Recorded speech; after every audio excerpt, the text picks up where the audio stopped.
amani ya Tanzania ndio msingi mkuu wa maendeleo tunayoyapata katika sekta zote. Kwa mnasaba huo, hatua hii ya ujenzi wa miundombinu ya barabara tulioiwekea jiwe la msingi leo na utekelezaji wa miradi mingine ya maendeleo ni matokeo ya kuendelea kuwepo kwa amani katika nchi yetu. Amani tulionayo ndio inayoiwezesha serikali kupanga na kutekeleza miradi mbalimbali ya maendeleo. Hivyo nichukue fursa hii kutoa wito kwa Watanzania wenzangu, tuendelee kulinda na kudumisha amani tulionayo ili nchi yetu izidi kupiga hatua za maendeleo. Kwa kuzingatia kuwa mwaka huu ni mwaka wa uchaguzi, sote tutumie haki yetu ya kuchagua viongozi na kuhakikisha uchaguzi huo hauwi chanzo cha kuhatarisha amani tulionayo. Tuzingatie kuwa kuna maisha baada ya uchaguzi, na hivyo tuendelee kuweka mbele maslahi ya nchi yetu kwa kudumisha amani. Ndugu viongozi na ndugu wananchi, napenda kutumia fursa hii kutoa wito kwa viongozi wa wizara na TANROADS kuhakikisha ujenzi wa barabara hii tulioiweka jiwe la msingi unamalizika kwa wakati, kwa mujibu wa mkataba na kwa ubora unaotakiwa. Aidha, mkandarasi ahakikishe anazingatia masharti ya mkataba na kufahamu kuwa wananchi wanasubiri kwa hamu kumalizika kwa mradi huu ili wanufaike na dhamira ya serikali ya kuendeleza ujenzi wa miundombinu ya barabara katika maeneo yote ya nchi yetu.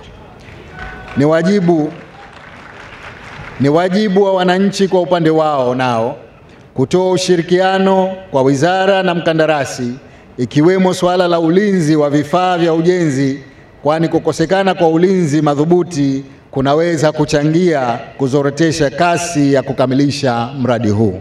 Barabara hii imekuwa kilio cha wananchi kwa kipindi kirefu, lakini ndani ya miaka hii minne Daktari Samia Suluhu Hassan ameleta hapa Kigamboni shilingi bilioni 83.8 na barabara hii kilomita 41 inaenda kujengwa kiwango cha lami.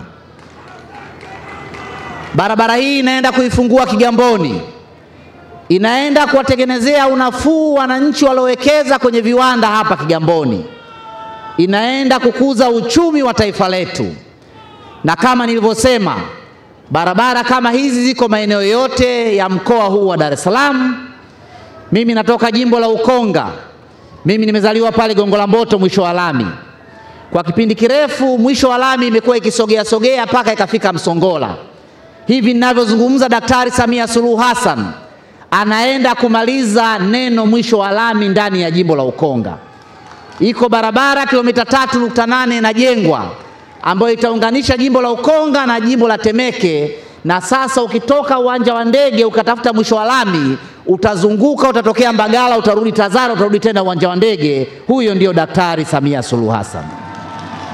Mheshimiwa Rais, barabara kutoka Kibada Mwasonga Kimbiji yenye urefu wa kilomita 41, utekelezaji wake umegawanywa katika sehemu kuu mbili. Sehemu ya kwanza, yani package 1, ni sehemu ya barabara kuanzia Kibada hadi Songani yenye urefu wa kilomita 26.7, na sehemu ya pili inaanzia Songani kupitia Kijaka hadi Kimbiji yenye urefu wa kilomita 14.3. Mheshimiwa Rais, ujenzi wa sehemu zote hizi mbili za mradi huu zinatekelezwa kwa pamoja, na kazi ya ujenzi ilianza tarehe 10 mwezi Aprili mwaka jana 2024 na ilipangwa kukamilika tarehe 9 mwezi Desemba mwaka huu.